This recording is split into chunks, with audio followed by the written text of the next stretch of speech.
Welcome to Tenor Tech, where I solve the problems you didn't even know you had. You start by checking prerequisites. Verify you have admin rights and the exact Windows build, because repairs change system files. Once done, pause antivirus to avoid interference and find OneDrive.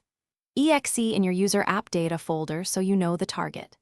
Next, run command prompt as administrator and execute a quick integrity check using System File Checker. This spots corrupted system libraries that trigger the bad image error. If SFC reports issues, you'll follow with targeted replacements explained in the next steps. After SFC, run dism restore health to repair the Windows image. This addresses mismatched DLLs that cause the bad image message. Once image health is confirmed, fully uninstall OneDrive, use settings or widget to avoid leftover components. Then remove residual OneDrive folders in app data and the program file's path. This prevents old assemblies from reloading. Finally, reinstall using the official OneDrive installer or the local setup executable in %local app data %. This ensures to finish, reset OneDrive with the OneDrive. exe/reset command so settings and cache rebuild correctly.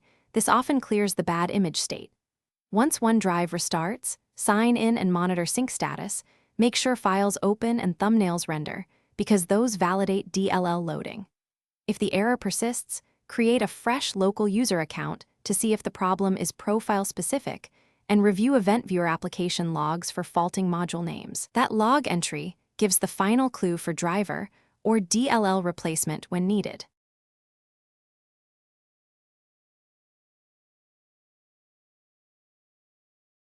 Thanks for watching. Subscribe to keep your life in tune.